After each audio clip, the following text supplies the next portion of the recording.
Hola chicos, ¿cómo andan? Hola, profe, ¿cómo va? Bien, hola. ¿Cómo andan? ¿Todo bien?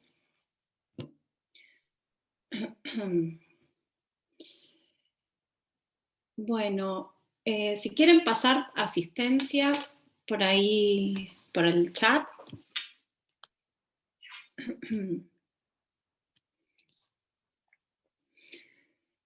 Estábamos hablando de los delitos contra la administración pública.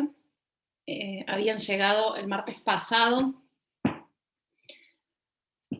hasta el artículo 239, por lo que me comentó los demás profesores. Hasta ahí se entendió todo, el delito de resistencia, el delito de desobediencia, atentado contra la autoridad. Y bueno, ahora esta clase vamos a tratar de ir bastante rápido porque se nos ha cortado el tiempo, ya tienen la fecha del parcial, y bueno, toda esta parte, ¿no?, justamente de los delitos contra la administración pública, son bastantes artículos, y hoy teníamos medio programado ver la bolilla 23, de acuerdo al cronograma, que es el que comienza con los delitos de cohecho activo y cohecho pasivo, siempre hablando, ¿no?, de delitos cometidos, en este caso, ¿no?, por funcionarios públicos.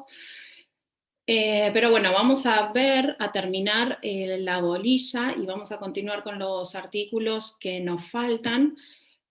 Así vemos abuso de autoridad, terminamos de ver los artículos siguientes al 239, y bueno, y avanzaremos con el delito de cohecho a última parte, ¿no?, de la cursada del día de hoy.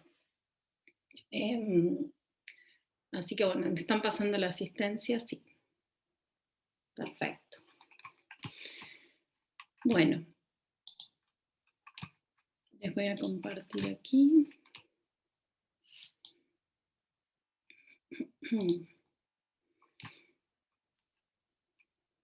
¿Saben si cambiaron la fecha del examen o todavía seguimos con la misma?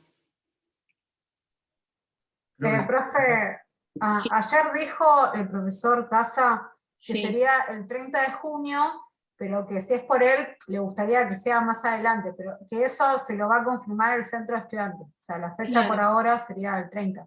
El 30, bien. Bueno, no tenemos muchos encuentros más. Por eso les decía que trataré de ir lo más rápido posible, como para poder, para que vean, ¿no?, la mayoría de los artículos que son los que nos faltan.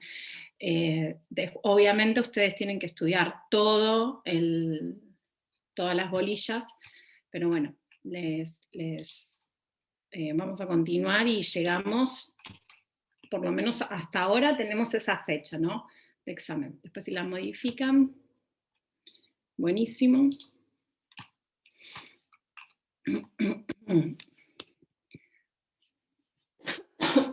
Bueno, y continuamos. ¿Vieron el artículo, el 239? Y ahora empezamos con el artículo, continuamos, ¿no?, con el artículo 240, también este es un delito. Nosotros habíamos visto resistencia a la autoridad, habíamos visto desobediencia, y habíamos visto el delito de atentado contra la autoridad, ¿no? Y este artículo lo que tiene es justamente les indico en el título, que lo que establece es una equiparación. ¿Por qué? Porque en principio solamente las autoridades pueden tomar medidas contra aquellas personas que incumplen el ordenamiento jurídico, ¿no? Pero lo que hace el sistema en este caso es equipara a funcionario público a un particular, ¿no? Y establece las indicaciones específicas, ¿no? Que justamente lo dice el mismo articulado. Al particular que tratare de aprender o hubiera aprendido a un delincuente al momento, ¿no?, de ejecutar un delito. Entonces esta es una facultad, decimos, que otorgan el ordenamiento jurídico a los ciudadanos. Si bien la norma hace referencia al delincuente, ya les había mencionado por ahí en otra clase que, bueno, esta acepción es un poco vulgar y ha quedado de resabio, ¿no?, en nuestro código, pero hacemos referencia, ¿no?, a la persona que está o que hubiera cometido un ilícito. En resumidas cuentas, la equiparación la da cuando la persona se encuentra con un delincuente y en un delito flagrante, ¿no?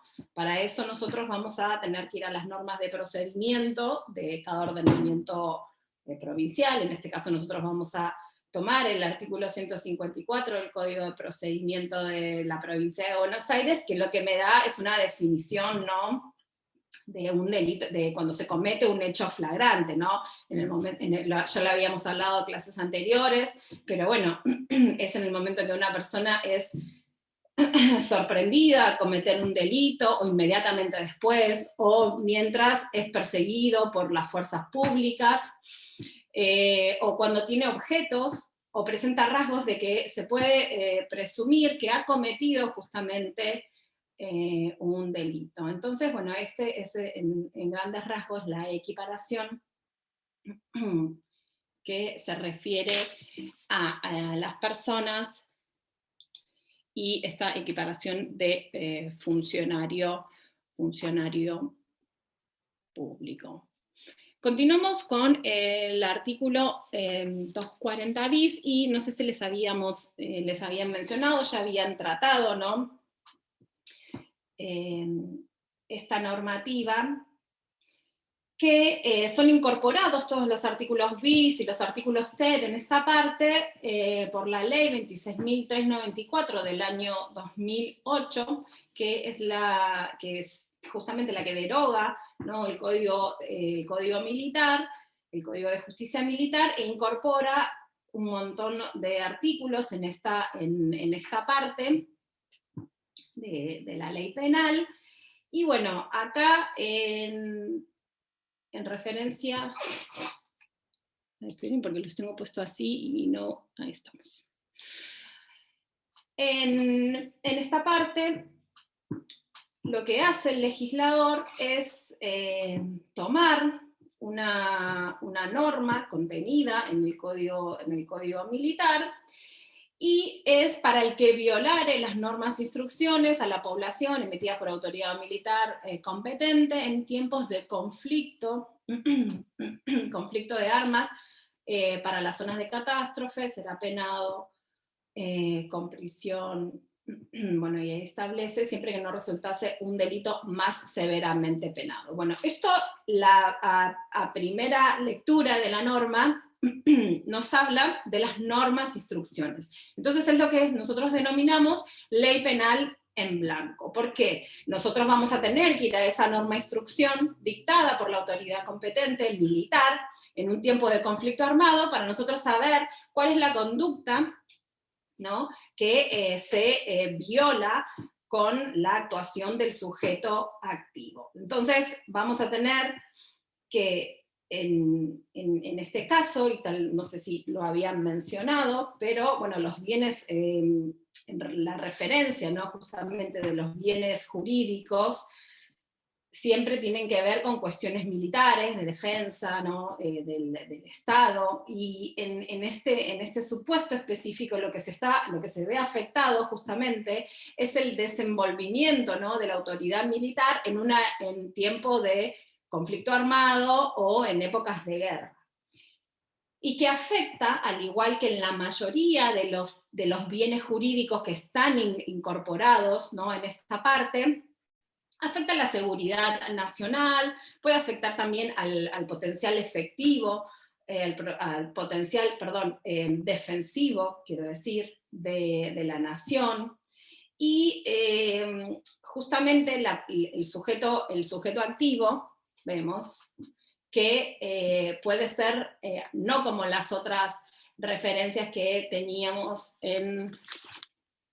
cuando hablábamos de la desobediencia militar o cuando hablábamos de la resistencia militar, en donde nosotros decíamos que el sujeto activo debía ser un militar en las condiciones de la referencia del artículo 77 del Código Penal. En este supuesto, el sujeto activo puede ser cualquier persona, porque es quien violare las normas e instrucciones a la población emitida por la autoridad militar competente. Entonces, sujeto activo, cualquier persona, no me está dando ninguna indicación específica, diferente como las otras normas anteriores, y justamente la acción acá es un tipo de omisión, ¿no? Porque lo que se está violando implica una desobediencia, ¿no? Violar las normas e instrucciones emitidas a la población, ¿no? Justamente por la autoridad competente. Bueno, ya hicimos referencia que vamos a tener que completar la norma para determinar cuál es la conducta. En referencia a lo que sería una norma instrucción, bueno, pueden ser aquellas que son dadas, que obligan justamente con fuerza de ley, que pueden incorporar alguna obligación o que pueden incorporar alguna referencia de hacer o de no hacer, y que se pueden comunicar en forma verbal, escrita, o fijadas en algún punto donde toda la población pueda ver esta norma de instrucción, pero fíjense que también, al ser un tipo omisivo, me va a dar las indicaciones de cuándo el sujeto puede cometer esa conducta, ¿no? Entonces, solamente va a poder ser en los supuestos de conflicto armado y en conflictos, ¿no? de guerra. Bien.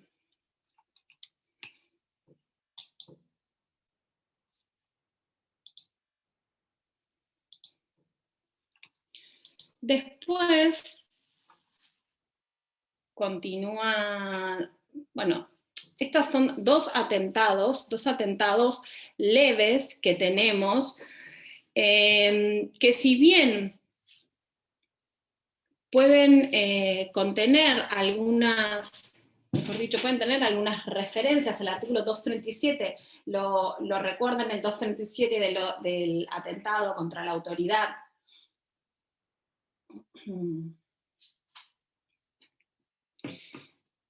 Bien, para que tomo algo.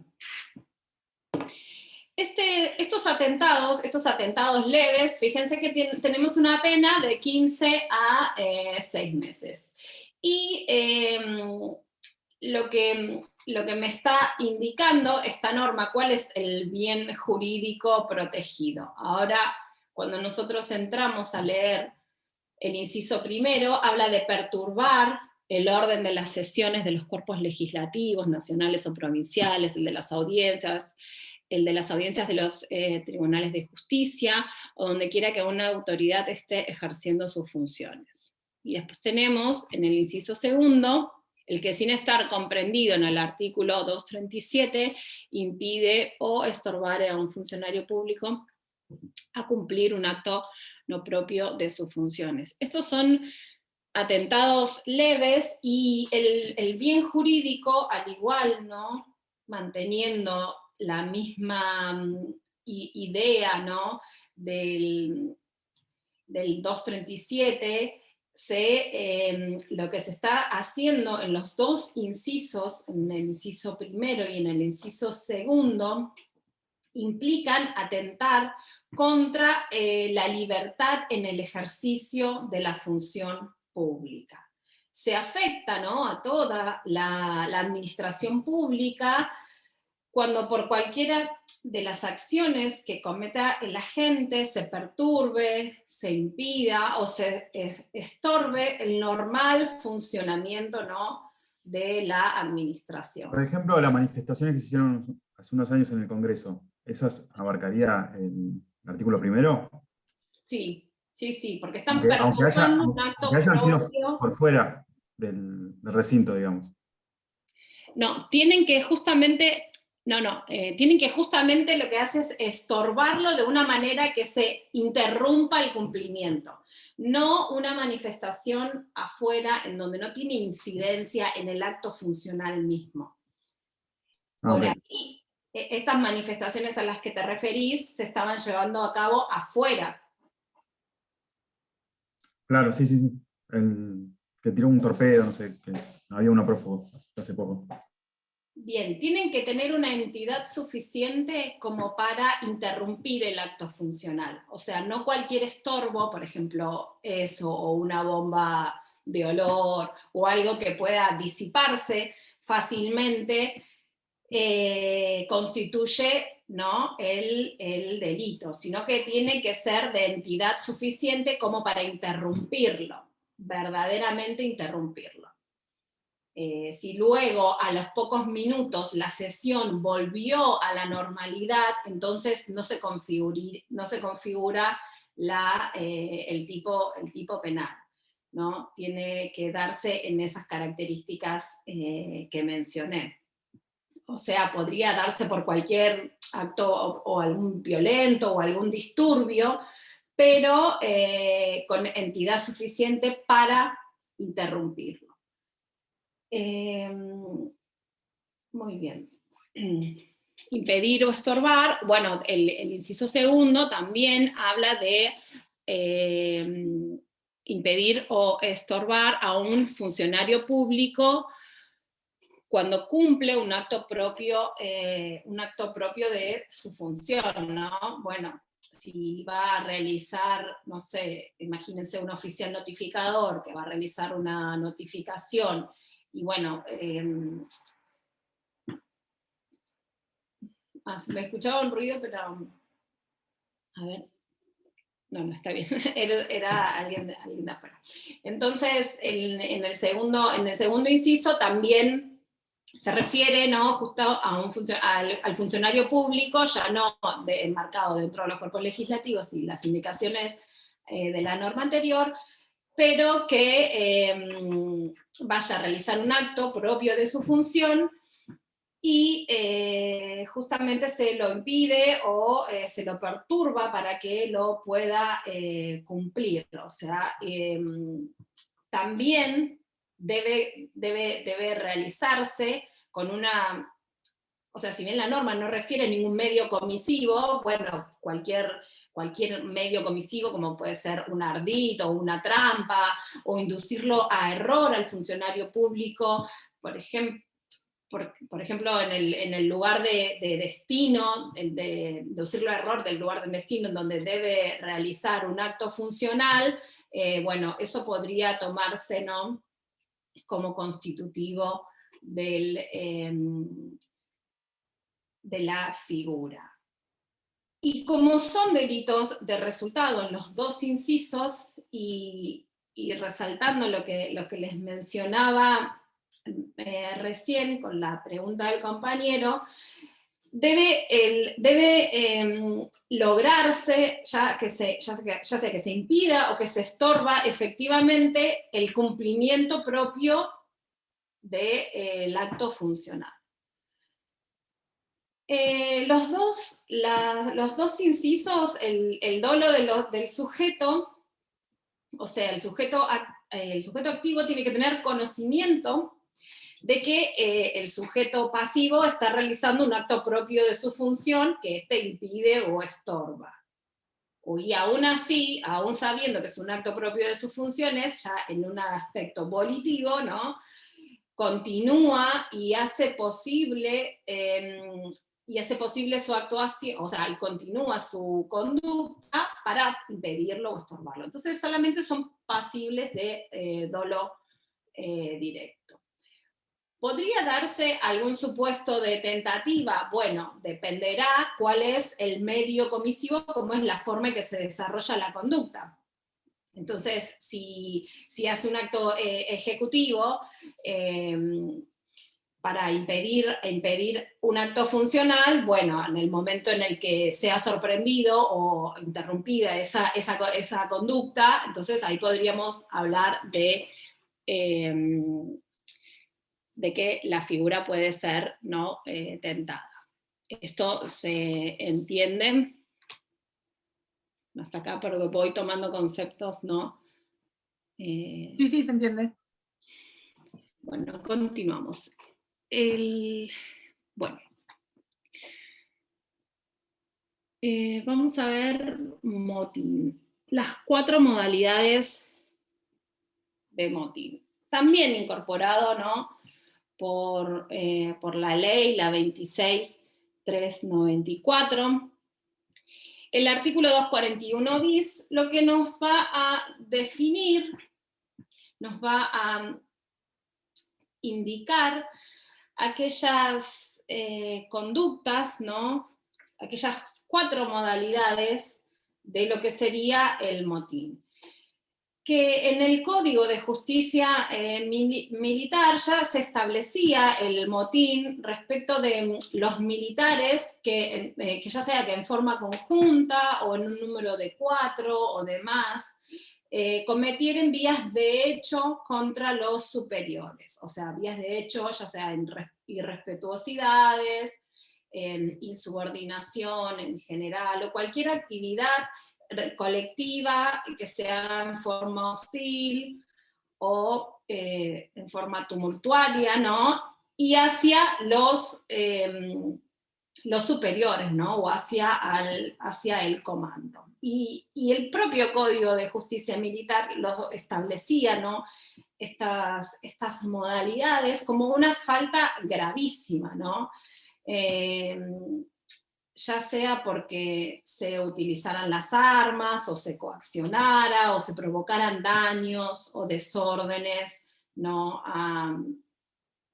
daños o desórdenes en el ámbito militar, ya sea en las tareas o en cualquiera de las funciones militares. Entonces, estas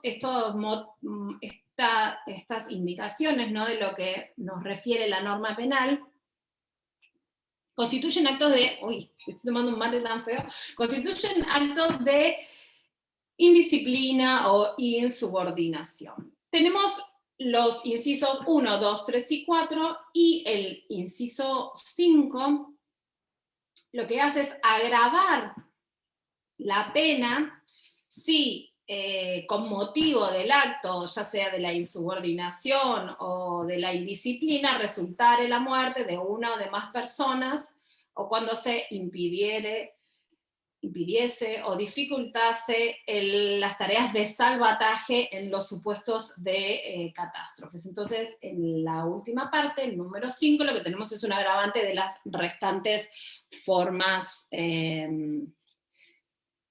anteriores. Vamos a leer la primera. Bueno, entonces tenemos penas, fíjense, las escalas penales son bastante elevadas, 3 a 10 años a los militares que tumultuosamente peticionaren o se atribuyeran la representación de las Fuerzas Armadas. Bien, nosotros en las modalidades justamente de motín, vamos a tener que el sujeto activo en este primer inciso es un militar, volvemos a la referencia del artículo 77. Las acciones están distinguidas en 2. Por un lado va a ser peticionar, y por el otro lado va a ser atribuirse. ¿Cómo es esa petición? La petición consiste justamente en alzarse en forma colectiva, quebrantando de alguna manera las formas o los canales que son los correctos para peticionar algo. Entonces acá se estaría quebrantando ese canal, ¿no? Y se lo hace en forma tumultuosa porque significa que se promueve al amotinamiento. Atribuirse, ¿no? Atribuirse a alguna de las fuerzas militares nos tiene que dar la idea de que estos militares que están amotinados deben atribuirse la representación de las Fuerzas Armadas, ya sea del ejército, de las Fuerzas Armadas o de las Fuerzas Aéreas, ¿no? Esta figura solamente puede cometerse, ¿no? Este tipo de este amotinamiento se puede cometer únicamente en el aspecto subjetivo. Vamos a hablar de dolo directo, ¿no? Porque justamente saben que se están peticionando, que lo están haciendo en forma tumultuosa, y que esto me da la idea del amotinamiento de los militares para atribuirse, ¿no? La representación de las Fuerzas Armadas. Por eso la escala penal elevada de 3 a 10 años, ¿no? Para los militares que tomaran, que quisieran, ¿no? Realizar esta figura y admitida solamente con dolo directo.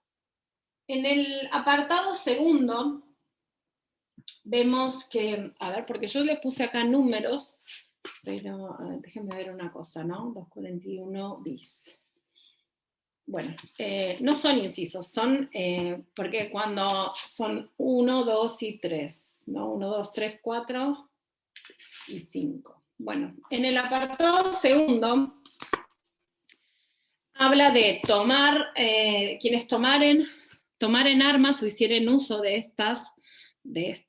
naves o aeronaves o extrajeren fuerzas armadas de sus asientos naturales contra las órdenes de sus superiores. En este caso es el apartado segundo, habla del empleo indebido, ya sea de las armas, de las naves o de las aeronaves o de las fuerzas armadas. Esto es tomar las armas, ¿no?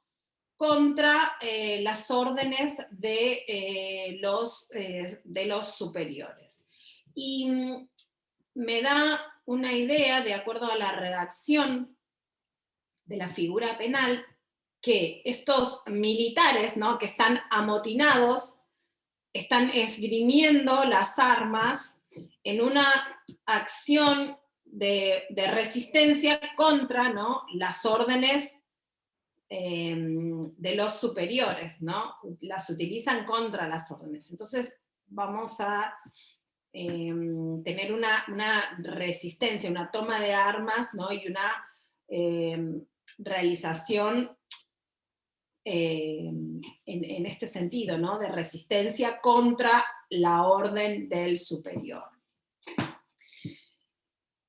Cuando habla de uso de naves o aeronaves, significa el empleo, ¿no? de aquellos vehículos que se desplazan por agua o por aire. Bien, nuevamente nosotros tenemos acá que la figura puede cometerse, ¿no? En el tipo subjetivo es doloso, ¿no? Y no solamente el sujeto conoce la orden del superior, sino que también tiene el propósito de desobedecerla. Por eso toma las armas en contra de las órdenes de los superiores, de acuerdo a la redacción. Vemos que en el apartado tercero, hiciere uso del personal de las fuerzas, de las naves o de las aeronaves bajo su mando contra sus superiores, u omitiere resistir o contener a estas estando en condiciones de hacerlo. Bueno, esto ya habla de un uso indebido del personal, de las naves o las aeronaves, y la omisión mejor dicho, son dos modalidades, ¿no? Primero es el uso indebido del personal de las naves o las aeronaves, y después tenemos otra conducta que es la omisión de contención. Entonces, tenemos que se tipifica, ¿no?, la conducta del militar que hace uso del personal de las fuerzas, de las naves o aeronaves que tiene bajo su mando contra los superiores. O sea, hace uso de esto, y no es como se diferencia del inciso anterior, porque en esta el militar es el que tiene al mando estos elementos que les mencionaba, ya sea el personal en las naves o las aeronaves, y las utiliza en contra de los superiores. Entonces es un tipo activo doloso en la primera parte. Y en la segunda parte tenemos el superior, el que tiene a su cargo el personal, las naves o las aeronaves, lo que hace es omitir la contención del personal, de las fuerzas que están actuando en contra, ¿no?, de los superiores. Entonces no hace nada. Entonces primero tenemos un tipo activo doloso y en la segunda parte tenemos un tipo omisivo doloso, ¿no? Bien, ¿cómo funciona el dolo, ¿no? Es un tipo, bueno, doloso, y que el sujeto debe conocer que está empleando al personal, ¿no?, y a los vehículos para el motín, ¿no?, para realizar el motín. Y bien, solamente esta figura me da la posibilidad de un tipo subjetivo de dolo directo, ¿no? No hay posibilidad de que el sujeto pueda incriminarse esta conducta bajo otra indicación subjetiva que no sea la del dolo directo. Pero fíjense que yo les decía que tenemos un tipo activo doloso y por otro lado tenemos un tipo omisivo, ¿no?, doloso. Y en el tipo omisivo vamos a tener que mencionar que el sujeto, que es el sujeto activo, ¿no?, debe ejecutar, ¿no?, actos de oposición. O sea, lo que él no realiza es contener a la tropa o contener a las personas que tiene a su mando, no ante a un amotinamiento, no toma las medidas o los recaudos necesarios para evitar ese amotinamiento. Entonces, por eso la distinción en el tipo omisivo. ¿Se entiende la segunda indicación? Pero no sé si lo dije tan claro. El tipo omisivo. Y la distinción de las dos figuras. Bien, bueno, espero que se hayan entendido eso. Si no me dicen, ¿se entendió? Sí.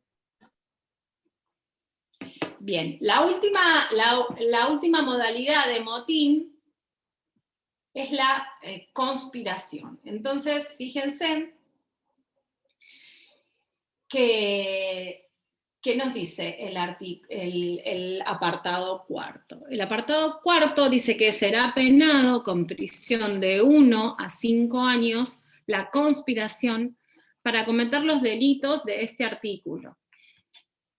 No será penado por conspiración quien la denunciare en tiempo para evitar la comisión del hecho. Bien, nosotros, ¿qué sabemos de la conspiración, ¿no?, que hemos visto en otras figuras penales en cuanto a los actos preparativos? Porque acá lo que se está incriminando es un verdadero acto preparativo, ¿no?, de los delitos que fueron mencionados en el punto 3, en el punto 2 y en el punto 1, ¿no? Es un acto preparativo. ¿Y dónde nosotros veíamos, en qué norma del Código Penal veíamos la incriminación, ¿no? De actos preparativos? ¿Cuál recuerdan? Excepcionales. Porque los actos preparativos se encuentran fuera, ¿no?, de la tipicidad prohibitiva, ¿no? Porque las fórmulas dentro de la referencia del artículo 42 del Código Penal no solamente se incriminan los actos ejecutivos, ¿no?, cuando ya comienza a realizarse o ejecutarse el verbo típico en el momento de cometer, en el momento de realizar una conducta, una acción específica. ¿Y dónde veíamos la excepción?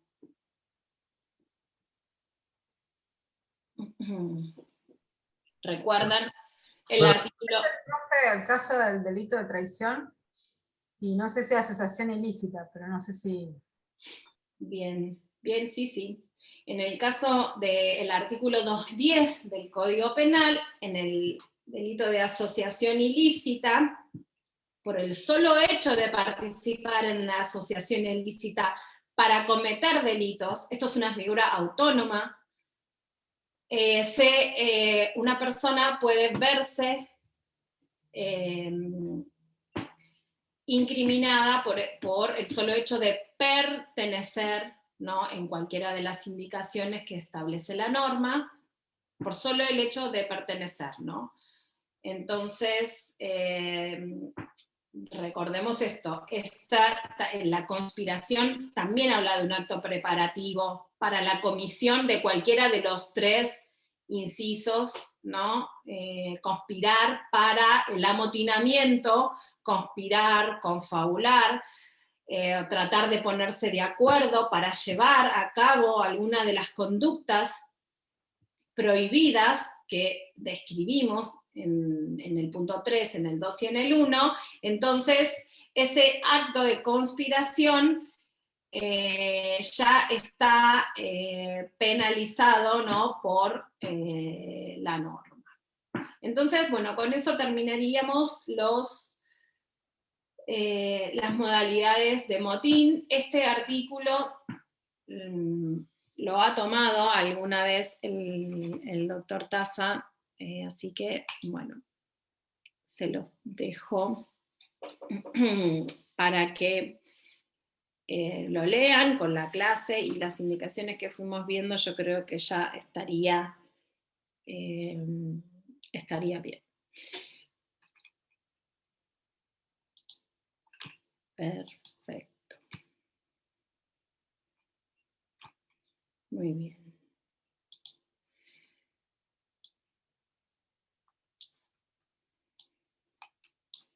Bien, continuamos con el delito de violación de fueros. Esta normativa lo que hace a grandes rasgos, ¿no?, se resguarda qué es lo que tiene en mente, ¿no?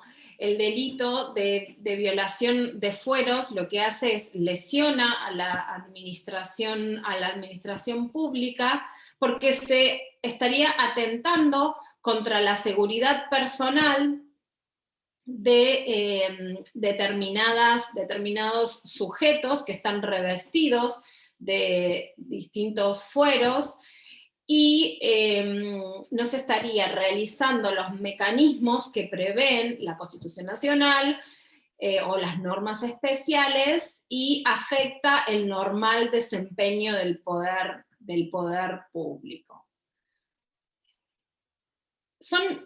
Los fueros, bueno, son distintas exenciones. que lo que hace es evitar que las personas que cumplen una determinada, que están revestidos de ellos, no sean perseguidos o para evitar presiones de cualquier tipo, ya sea políticos o cualquier tipo de presión, ¿no? que puedan sufrir. Y estos fueros están especificados en la norma como algunos como privilegios en relación al arresto y a la formación y a la notificación de la formación de causa penal.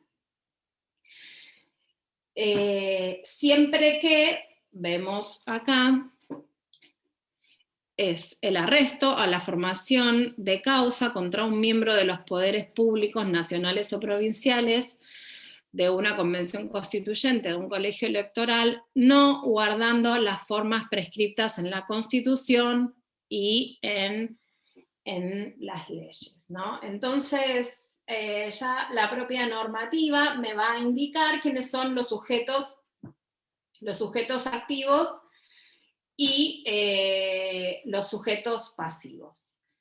Vamos al sujeto activo en primer lugar.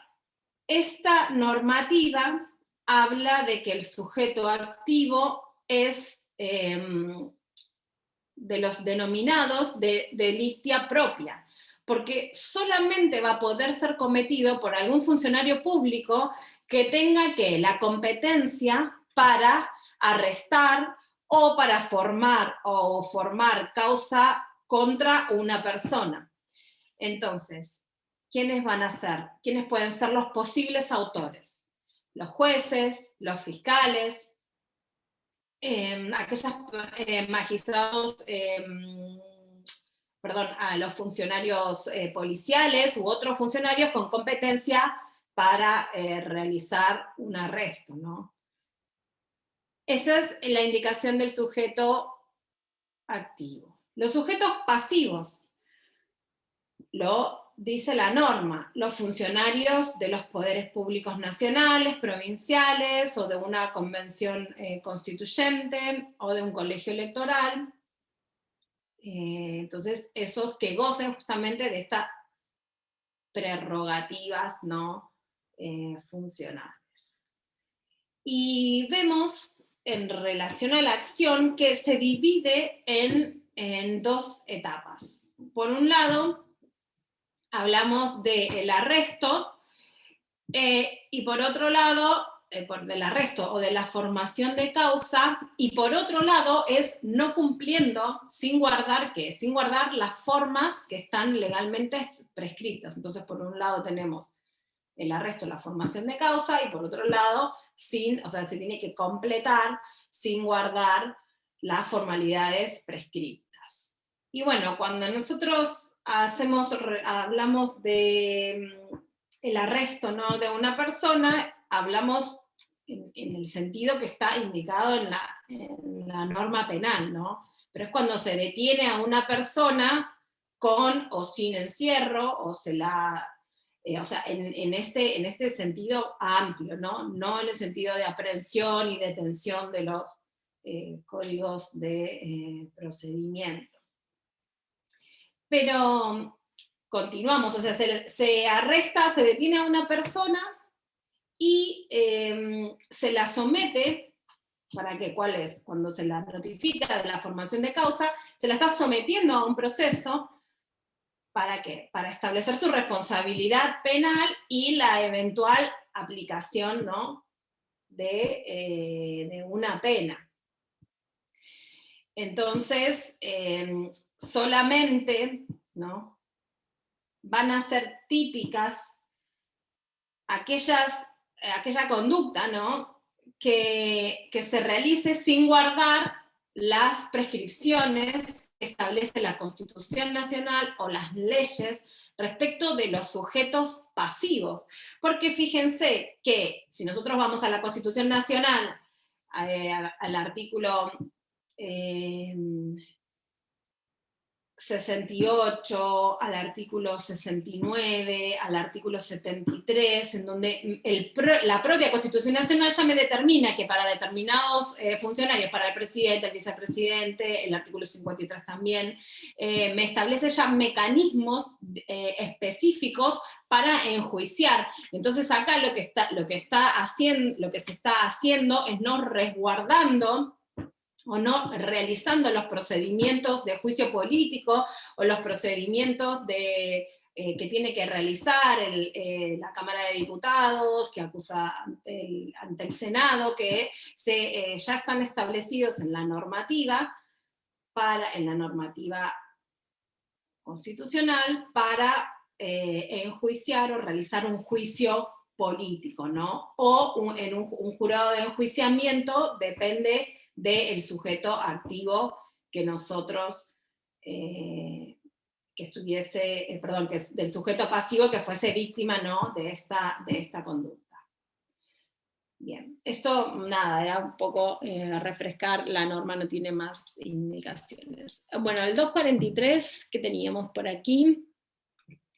Bueno, es un testigo, un perito, un intérprete que es llamado por el sistema, por la autoridad judicial competente y no comparece, se abstuviere de comparecer o no prestar la declaración o la exposición respectiva. Acá lo que se está lesionando en el artículo 243 es la administración de justicia, que se ve retardada o paralizada en su funcionamiento, ¿no? Entonces les establece una pena. El testigo lo citan y justamente es alguien que tiene información o conoce de información que relativa a un hecho que se está investigando en un juicio o en una causa penal y es citada para declarar. El perito es aquel que es aquella persona que tiene algún conocimiento en una ciencia, en un arte, y es llamado por el juez para que determine sobre alguna materia específica. Y un intérprete es aquellas personas que son también convocadas para traducir algún signo o en algún idioma específico. ¿Y cuál es? ¿Cómo se determina la conducta? Porque se abstienen de comparecer, no van directamente, o de prestar declaración o de dar la exposición respectiva. Y acá, bueno, ya lo mencioné, que el sujeto pasivo, ¿no?, es la autoridad pública, que es la que está legalmente, ¿no?,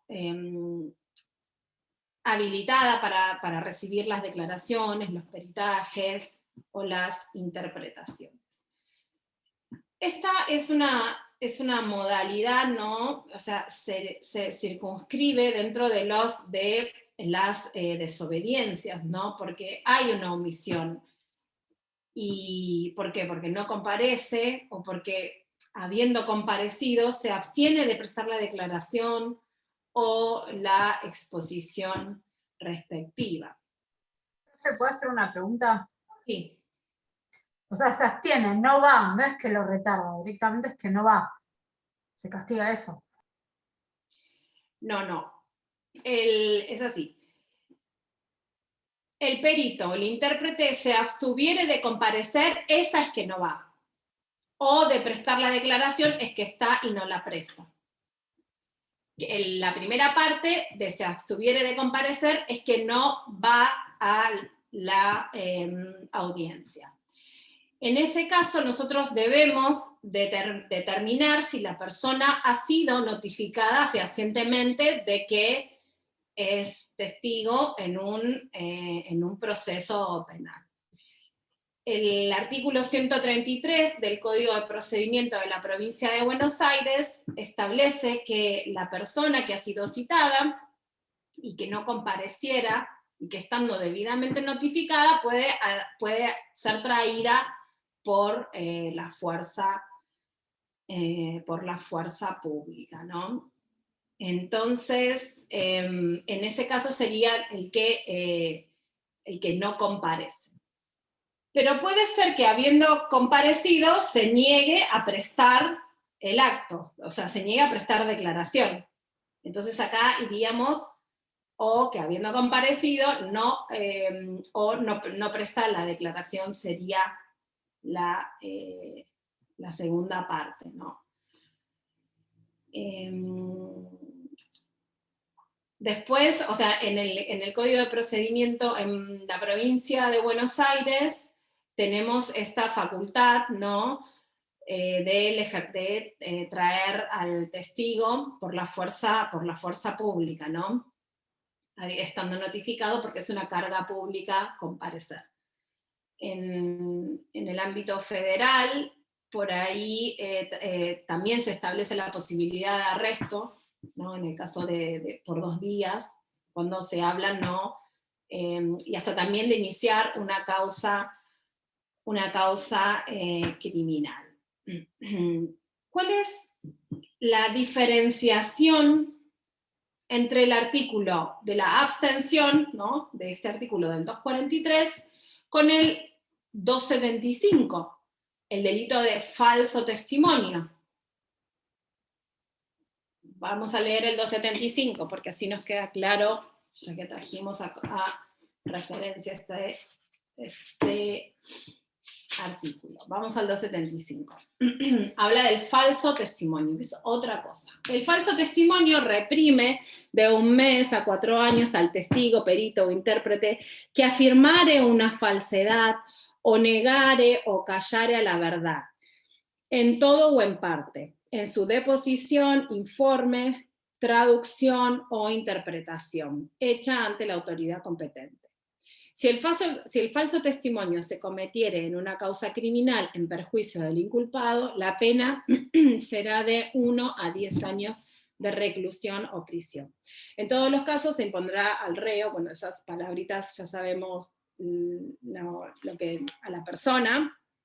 Además, inhabilitación absoluta por el doble de tiempo de la condena. Me está hablando de los peritos o de los intérpretes. Al testigo común, que es un ciudadano, no se le va el agravante de la segunda parte. Entonces, tenemos el delito de falso testimonio y tenemos este delito de abstención, del 243.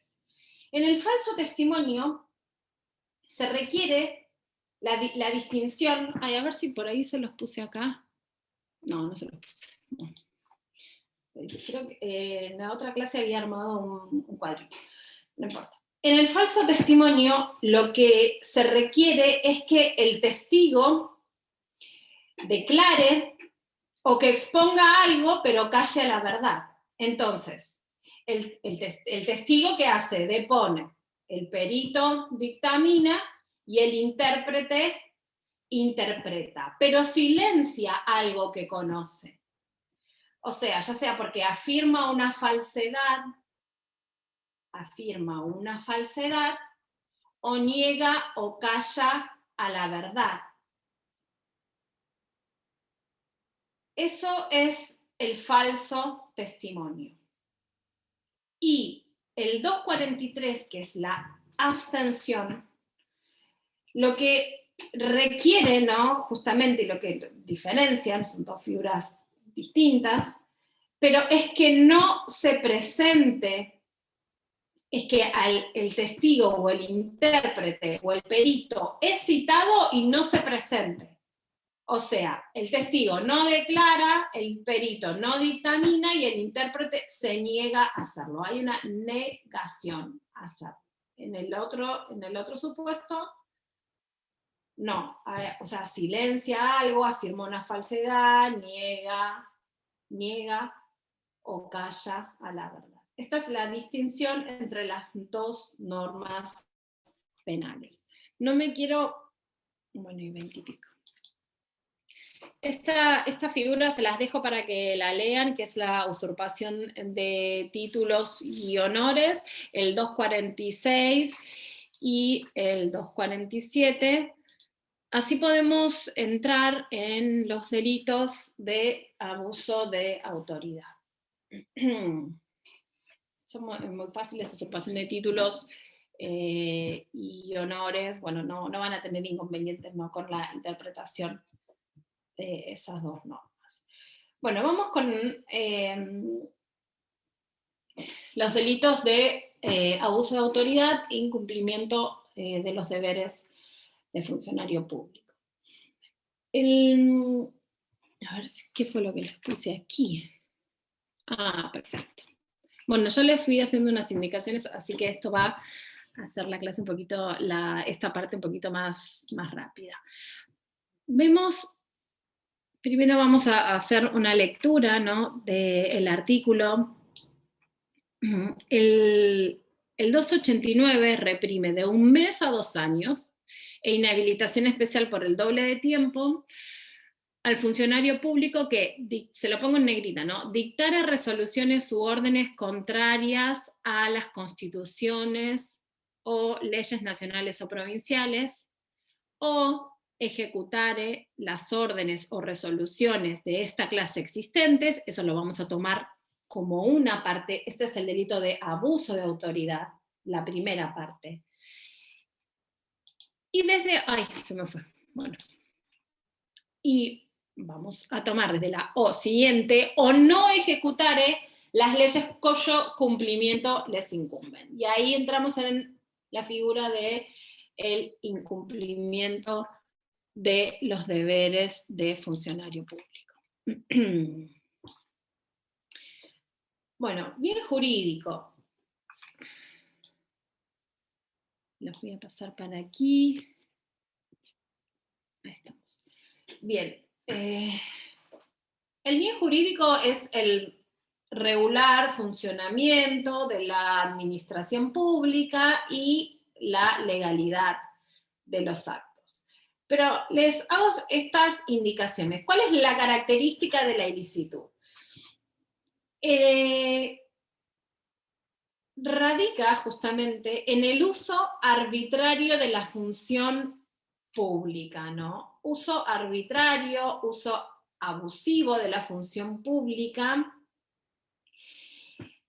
que lo que hace es, a través de un acto funcional, la utiliza como instrumento para violar la Constitución o las leyes. Esa es la idea que tenemos que tener cuando hablamos del delito de abuso de autoridad. Lo puse acá, a ver, déjenme ver una cosa. Abuso de autoridad. Bien. No puedo modificar, acá me quedó una flechita para el otro lado. En el análisis de la estructura típica, vamos a ver en el tipo objetivo, como siempre, que el sujeto activo es de delitia propia. Eso significa que únicamente va a poder ser autor del delito el funcionario público que tenga competencia que, vamos a lo que les subrayé, para dictar resoluciones, para dictar o ejecutar resoluciones u órdenes. Esta figura, les agrego acá el artículo 45, porque puede darse la posibilidad de algún supuesto de coautoría. O sea, que son varios funcionarios los que intervienen en el dictado o en la ejecución de una resolución. Entonces nosotros podemos hablar que entre todos ellos, para que tenga efecto, que ese acto funcional, se necesita la participación de varios sujetos. Entonces por eso les hago la indicación de que puede haber una coautoría, porque uno ya sea es el que dicta y porque otro es el que ejecuta la orden. Entonces nos encontramos en esta posibilidad cuando sean en forma no conjunta. La acción típica, como lo vimos, ya sea consiste en dictar o ejecutar una resolución o una orden. Una resolución o una orden. Y ese es el objeto, acá yo les hago la referencia de cuál es el objeto de la acción. está determinado justamente en el contenido del acto que se dicta o que se ejecuta. Tanto la resolución o la orden son contrarias a la Constitución o a las leyes nacionales o provinciales. Entonces, esa es la idea y el fin, ¿no?, de esta normativa.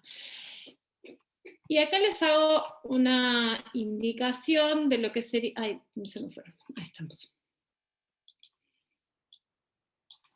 En este dibujito que les pongo, bueno, ¿qué son las órdenes? ¿Qué es una resolución? Es una disposición general o particular que está emanada por la autoridad pública que cree, extingue, modifique derechos o facultades o obligaciones a cargo de terceros o del Estado. Y una orden, bueno, consiste en una disposición, un acto que debe ser realizado sobre terceros o por funcionarios sobre terceros que pueden o no reconocer una resolución anterior. Entonces, ¿cuál es el fin? Le pongo esto: quiere violar la Constitución o las leyes nacionales o provinciales. Dadas estas indicaciones de resoluciones o de órdenes, van a quedar afuera todos aquellos dictámenes que no se encuentran enmarcados dentro de estas características. Un dictamen del Procurador General, algún decreto o alguna reglamentación municipal. ¿Por qué? Porque la norma dice específicamente resoluciones, habla de resoluciones u órdenes. Y ¿cómo son estas resoluciones y estas órdenes? Deben estar dadas o marcadas de acuerdo a deben ser contrarias justamente a la Constitución y a las leyes, o sea, todas las demás referencias que no sean en este sentido de resolución y orden, entonces quedan fuera dentro de la prohibición normativa, ¿no? Como les decía, ese acto funcional, ya sea el que dicta o del que ejecuta, es un acto funcional que es abusivo o arbitrario y que persigue una finalidad. Ese acto funcional persigue una finalidad, que la finalidad está dada por, lo repito de nuevo porque constantemente se reciben denuncias con el delito de abuso a la autoridad, y tenemos que tener claro esto. Es un acto, ya sea una resolución, una orden, que es abusiva o arbitraria, que persigue la finalidad de violar la Constitución o las leyes nacionales o provinciales. Es un actuar al margen de la ley, ¿no? Que es el contenido del delito, ¿no?, es malicioso porque se dicta una resolución o se ejecuta una resolución justamente sabiendo que es contrario a la Constitución o a la ley. Parece muy reiterativo lo que digo, pero tenemos que comprender que esto es el delito de abuso de autoridad. Vamos a ver si aquí bueno, me quedó esto como muy clarito. Supuesto comisivo de dictar, porque tenemos un supuesto en la primera parte, en el delito, tenemos el que dicta y tenemos después el que ejecuta, ¿no? El que ejecuta ya me está dando la idea de que hay una resolución, ¿no?, anterior. Entonces, en el supuesto comisivo de dictar resoluciones u órdenes, la voluntad, estoy acá analizando el dolo, ¿no? Yo les puse, no se ve nada, pero bueno, es dolo directo y es actuar al margen, lo que les estaba haciendo referencia maliciosamente, y actuar al margen de la ley. No sé si lo llegan a ver, pero bueno, es un acto contrario a la Constitución Después si les paso el PowerPoint se lo pongo en negrita, pero era lo que les estaba mencionando recién. Entonces, en el supuesto comitivo, en el supuesto comisivo, ¿no?, de dictar, la voluntad del sujeto, ¿cuál es? Bueno, se los hacía hincapié recién, violar la Constitución o las leyes, ya sea porque expresamente lo prohíbe o porque porque no se representan las circunstancias fácticas en que la Constitución o la ley autorizan a un dictado. Y en el segundo supuesto comisivo de ejecutar, bueno, una resolución, ahí está, lo escribí mal, ahí después se lo corrijo, ¿no? Quiere decir resolución, una resolución u orden. La voluntad del sujeto de violar la Constitución o la ley a sabiendas que resulta una facultad que la Constitución, bueno, lo mismo, o que expresamente no. Y aún así sabe que esa resolución o esa orden es contraria y aún así lo ejecuta. Estas es... Una consulta, ¿también no ejecutar entraría en el delito? ¿También cómo? No ejecutar una ley que le incumbe, digamos. ¿Entraría también en el delito? Vamos a esta parte, te adelantaste. No ejecutar en las leyes cuyo cumplimiento, que sería la modalidad omisiva. Porque una cosa es el abuso de autoridad, que son estas dos. Tengo una resolución, dicto una resolución y otro la ejecuta, o la puedo ejecutar yo mismo si tengo la facultad y la competencia. Esto es el delito de abuso a la autoridad. Y el de incumplimiento de los deberes de funcionario público está dado en no ejecutar las leyes cuyo cumplimiento me incumben. Y ahí entraríamos a un análisis de otra estructura típica. Porque, no puedo subrayar acá, pero bueno, la primera parte va hasta acá. Este es el delito de abuso de autoridad. Y desde no ejecutare es otra modalidad. Esto es una estructura típica omisiva, que es la que vamos a referirnos ahora, ¿no? Que es el incumplimiento justamente de los deberes de funcionario público. No ejecuta las leyes cuyo cumplimiento le incumben. Entonces, tenemos en la estructura típica diferente, ¿no? Acá el sujeto activo, ¿quién es? El funcionario público, dentro de cuya función se encuentra la aplicación de una ley que menciona el texto legal o al que le incumple el cumplimiento de una ley que no ha sido aplicada. Y tenemos distintas, debe darse una situación típica, la obligación de realizar la conducta debida se va a representar o va a nacer justamente en cada ocasión en que deba aplicarse una ley o que se deba ejecutar una ley, porque estamos hablando de tipos omisivos. Recuerdan esto, nace la obligación cuando se dan las circunstancias en donde el sujeto tiene que actuar. Debe tener bueno, se los puse acá, debe poder realizar la conducta debida, justamente, porque en eso consiste en la omisión. El funcionario público no hace, no ejecuta o cumple lo que la ley manda expresamente a realizar, dentro de la órbita funcional. Les puse retardar, porque si retarda el cumplimiento de su función y eso hace que no sea, que el acto funcional, aunque estuviese cumplido, no haya sido efectivo, no quiero usar de nuevo la palabra cumplido, pero como si no hubiese existido aún cumplido, es como que no cumplió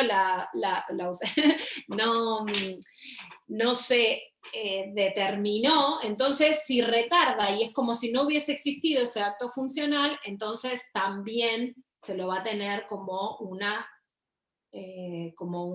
omisión. Bien, esa es... perfecto, vamos acá a analizar el tipo subjetivo en la modalidad omisiva. Me van siguiendo, ¿no? en la modalidad omisiva del incumplimiento, se observa nuevamente la presencia de malicia, que fue lo que yo les refería, de este actuar al margen de la ley, ¿no? Y las consecuencias que esto genera. Solo es posible que el sujeto actúe con dolo directo. Por eso es difícil, o justamente lo que a nivel de la práctica hay que corroborar el dolo del sujeto, que justamente no cumple un acto funcional, pero con dolo directo, porque quiere incumplir lo que manda la ley o lo que manda la Constitución. En el tipo omisivo se requiere la voluntad del sujeto de no ejecutar la ley cuando sabe que se ha presentado la situación que exige su aplicación y que ello le compete funcionalmente y que no se la ejecuta, no obstante tener la posibilidad de hacerlo. Recordemos la referencia de los tipos omisivos. Y acá les hago un análisis de la consumación y de la tentativa en los supuestos comisivos de las dos primeras, bueno, se los separé de dos primeros supuestos, pero haciendo referencia a este cuadrito del 1, 2, ¿no? ¿Se entiende? Y del 3. Entonces vamos a ver, en el supuesto comisivo, bueno, esto es importante, no se requiere la existencia de ningún peligro o daño vinculado a la acción o a la omisión. Y en el supuesto comisivo se consuma cuando se dicta, en los supuestos cuando se dicta la resolución, lo que requiere que ella quede integrado como acto administrativo o judicial, en cada caso, válido, aunque todavía no se encuentre firme. O cuando se dicta una orden por los medios formales idóneos para que sea acatada por su destinatario, sin que interese que se cumpla o no. La imposibilidad de que esta idea me da la imposibilidad de que se presenten supuestos de tentativa en la referencia del dictado. En el supuesto comisivo, en el segundo supuesto comisivo, es el de ejecutar, se consuma cuando se efectiviza el cumplimiento de la resolución o de la orden dictada. Carácter ejecutivo de la acción, entonces en este supuesto podemos admitir, en la parte de la ejecución, podemos admitir la tentativa. Y en los supuestos omisivos sabemos que la tentativa no se admite de ninguna forma, entonces se consuma cuando la ley no se ejecuta en el momento correspondiente. Nació la obligación de ejecutar un acto funcional, y en ese momento, cuando no se realiza, o cuando no cumple sus efectos específicos, entonces en ese momento queda consumado. La tentativa, tipos omisivos, se los pongo, pero no es posible. Bueno, la propia normativa me está indicando que tiene una aplicación residual y subsidiaria porque se desplaza si se consuma o si consiste, ¿no?, en delitos de abuso de la función, aun cuando para esto se prevea una pena menor.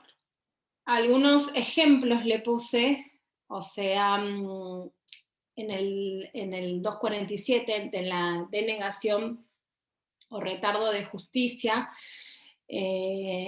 también en el delito de prevaricato, también en el de malversación, y en los delitos de privación ilegítima, ¿no?, de la libertad, del 143, inciso 1, y 144 bis, inciso primero, también en los delitos contra la libertad cometidos por funcionarios públicos.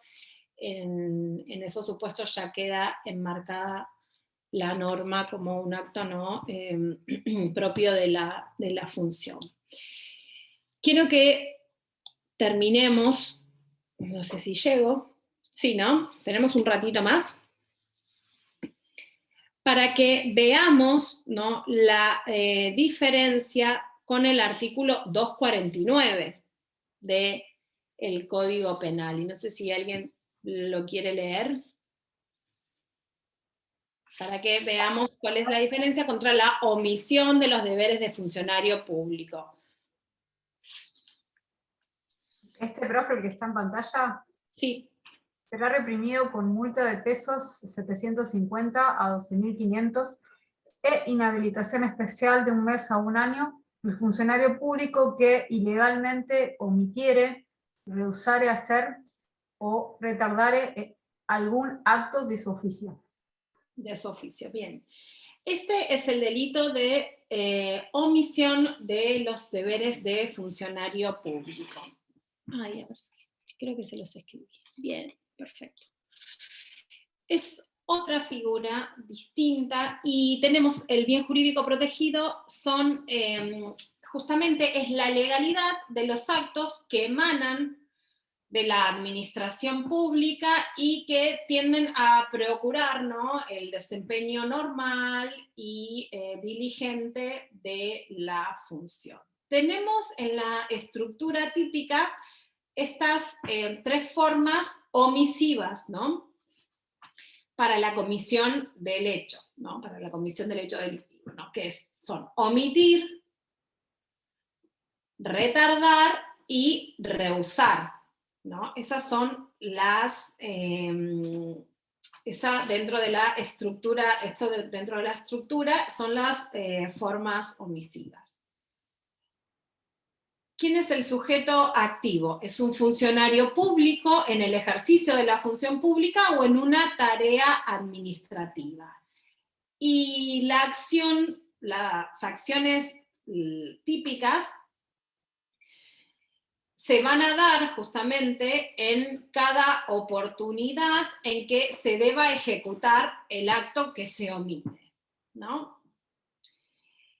Entonces, nosotros lo que tenemos acá es una fuente de un deber de actuar, ¿no?, ya sea porque proviene de una ley, de una disposición administrativa interna, o incluso, le pongo, de la costumbre, ¿no?, administrativa interna. O sea, el acto se integra, el tipo, mejor dicho, ahí se los pongo, el tipo se integra con los decretos, los reglamentos y las ordenanzas municipales.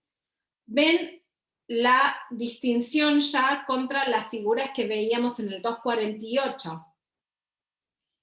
El 249, estoy hablando de actos administrativos, de actos funcionales. Omite, retarda o rehúsa hacer. Y les digo, bueno, les hago una mínima referencia. Omite el acto cuando no lo ejecuta en el momento que debió serlo. Retarda el acto cuando no fue ejecutado en el momento debido, o rehúsa precedida de una petición particular o de un órgano administrativo, no realiza el acto que le fue requerido, ¿no? Entonces, el objeto son actos de oficio de los funcionarios, los deberes o las tareas administrativas propias del cargo o la función establecida. Eso es la omisión de los deberes de funcionario público. El 248 se diferencia porque les venía mencionando que es cuando no ejecuta las leyes cuyo cumplimiento le incumben, pero estas son leyes, la Constitución o las leyes en sentido legal, ¿no?, aquellas que han sido dictadas por los órganos legislativos. En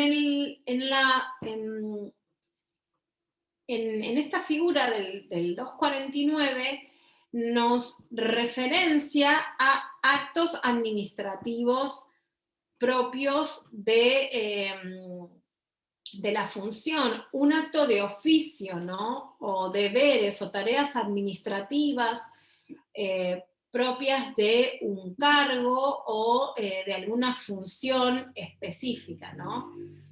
Entonces, eso quiero que les quedara claro como para diferenciar las normas del 248, ¿no? Y la del 249, que hablamos de actos de oficio, y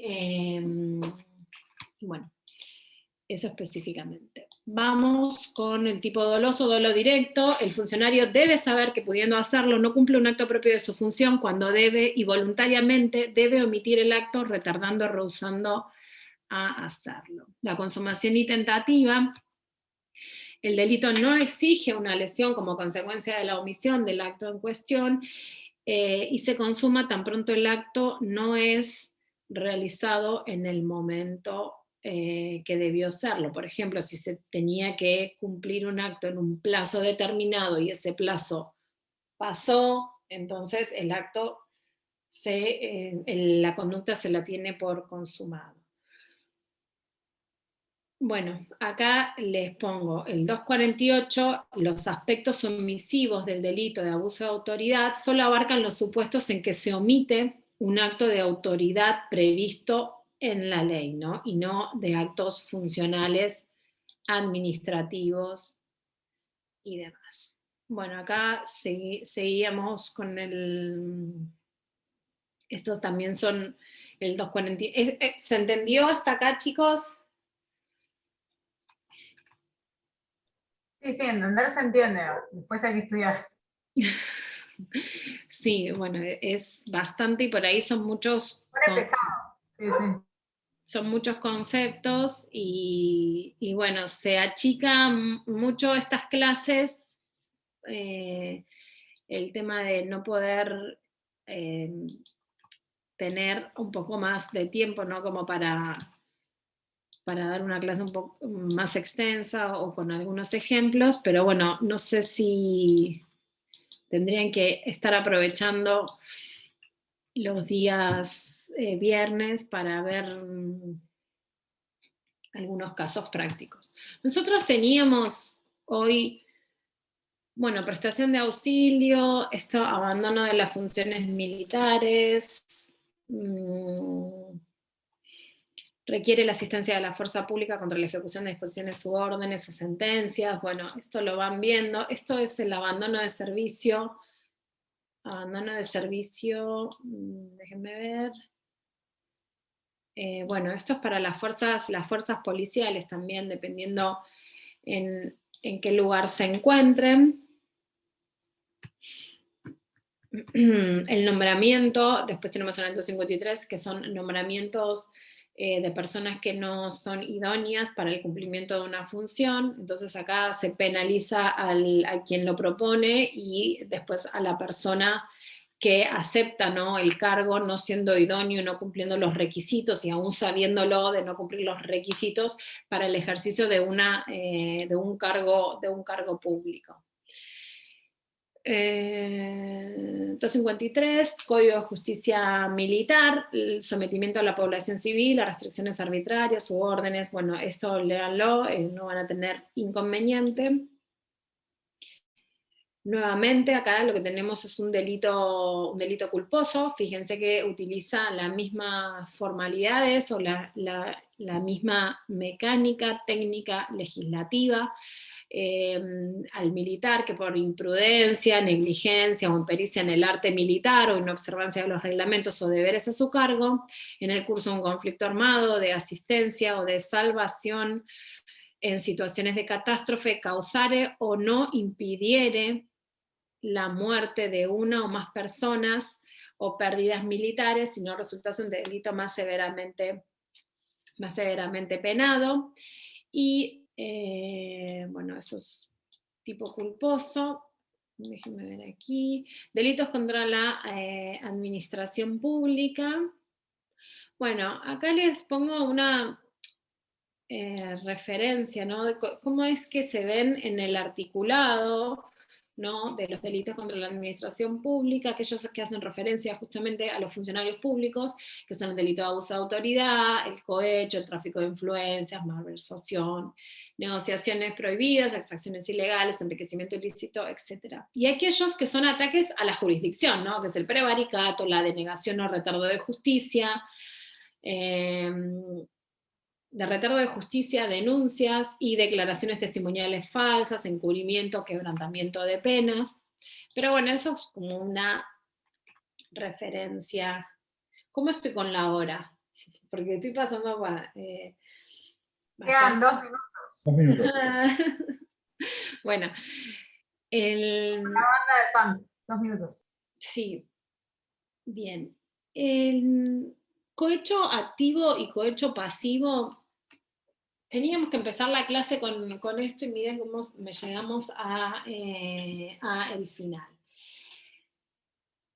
Les voy a pasar este PowerPoint, y lo que nosotros tenemos que tener en cuenta cuando analizamos todas estas figuras penales, que son hechos de corrupción, ¿no? Hechos de corrupción cometidos por funcionarios públicos, ¿no? Son conductas corruptas que ya se venían, de alguna forma vienen siendo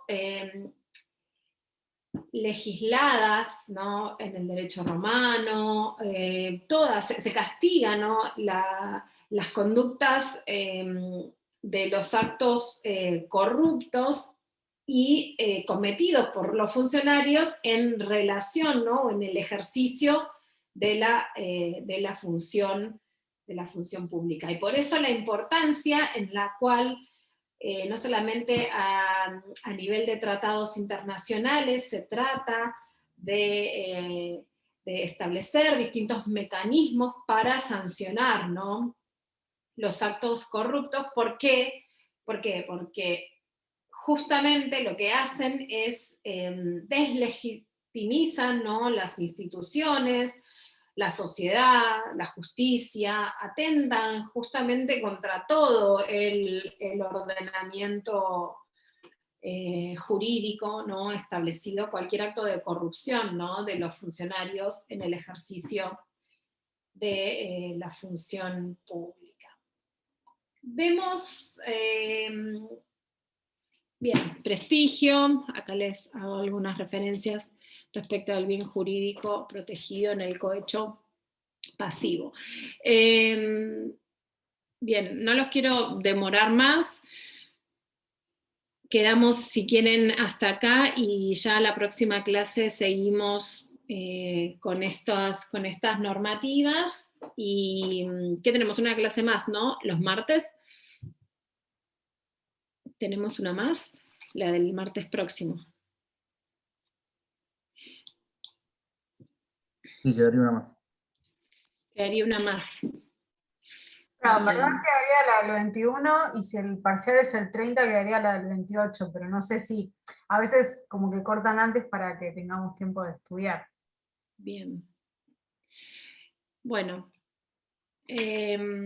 si podemos, después continuaremos la próxima clase con estos artículos y ya veremos algunos específicos más, el enriquecimiento ilícito, a los que lleguemos por lo menos temas a tratar en clase. Después saben que entran todos los temas, pero bueno, y con eso ya finalizamos la clase de hoy, que ya estoy en horario, y bueno, nos vemos en el próximo encuentro. Todos pasaron, ¿no?, la asistencia, así yo los puedo anotar.